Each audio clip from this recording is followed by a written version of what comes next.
Greetings folks, I'm Anto and welcome to episode 2 of our fantasy map making series.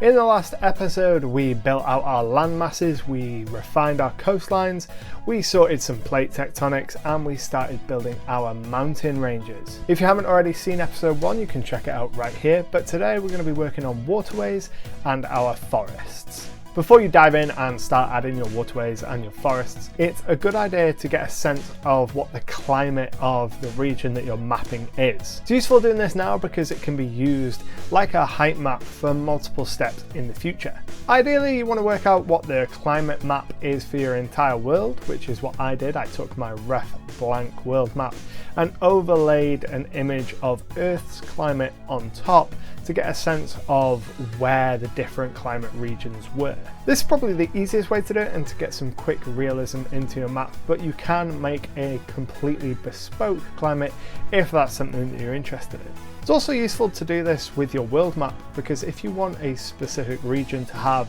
a certain kind of climate, you can drag and move it around your world to fit the climate that you want for that area. This is actually what I did with Senegal. I've done this a couple times as my world has changed and grown. The regions of it have ended up in different climates. So Senegal being an island, I've sort of dragged it around to match the temperate nature that I wanted each time. But now let's dive in and start working on our waterways. I would always recommend that you wait until you have your major mountain ranges placed before starting on your waterways. The reason for this is, by and large, the water is going to gather and break over mountains, run down the mountains to start forming your rivers and then flow from there.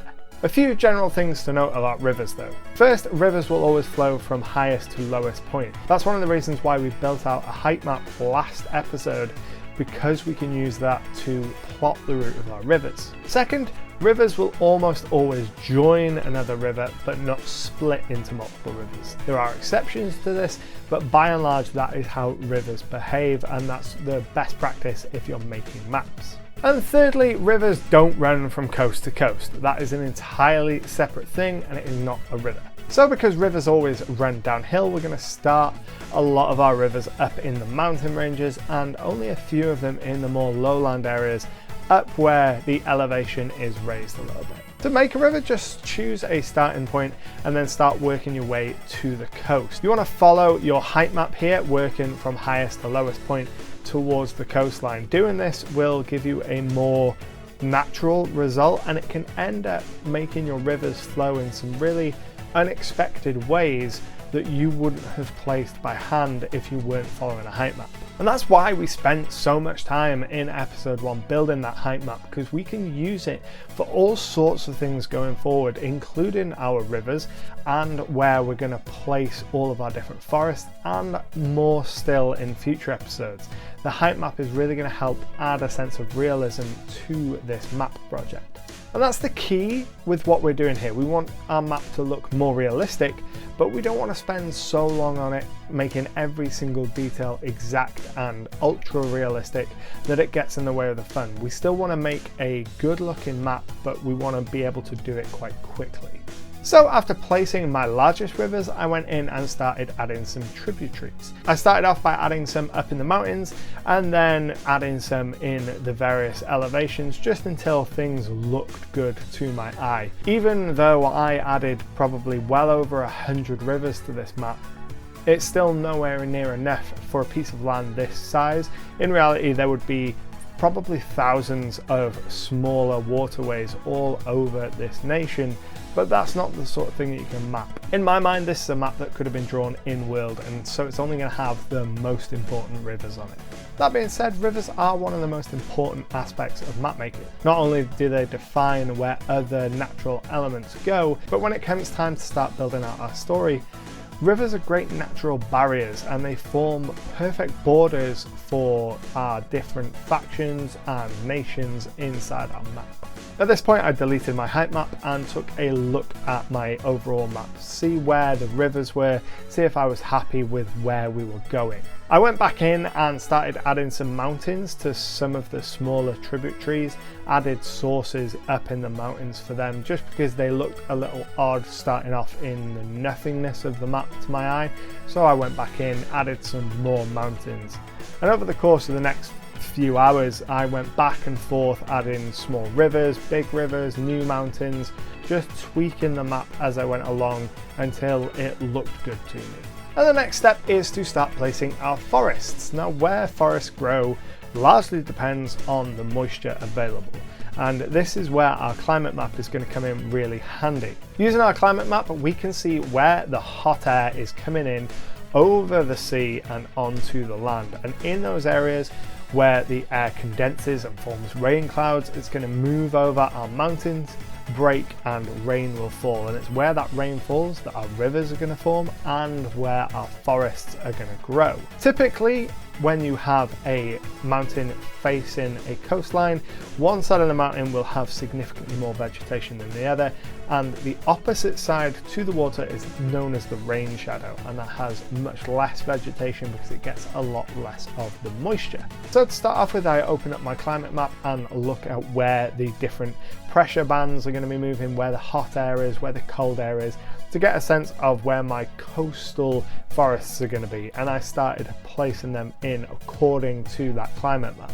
Once that was done, I went inland and started following all my rivers. Rivers are a great source for vegetation. Think of the desert in Egypt, a very dry climate, but along the Nile there is this band of lush vegetation. So wherever you've got rivers, you're going to have really good sources of vegetation and forests. So I went through and followed most, not all, but most of my rivers to add in some greenery following the waterways. I probably spent more time placing trees than anything else in this project. I placed thousands of tree assets over the course of multiple hours, and even though I spent all that time, there still aren't enough trees on this map to be super realistic.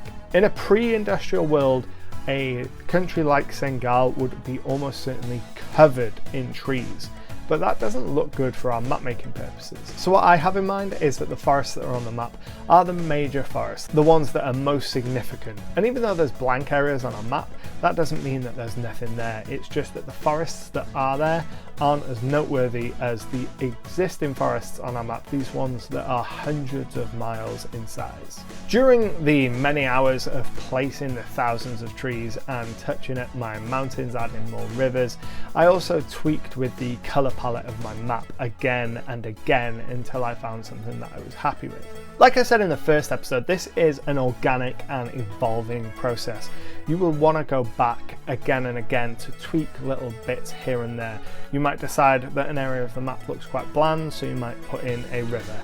And then you decide that that river needs a source, so you put in some mountains, and then you start putting in your forests.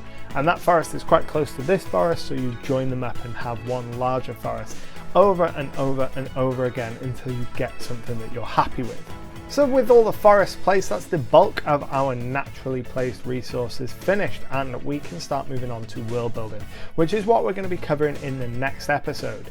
As we begin our process of world building, this map will continue to change as we decide where natural resources are, where the borders of our nations are, and what our history is.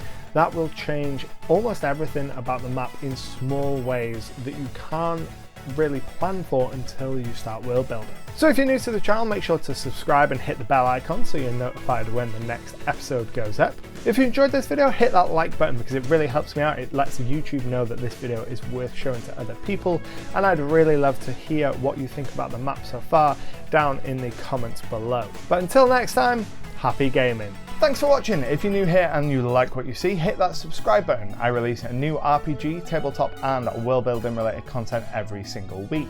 And if you enjoy what I do here and want to help the channel grow, consider supporting me on Patreon. And if you want to keep watching, I've got another couple videos over there. But until next time, happy gaming.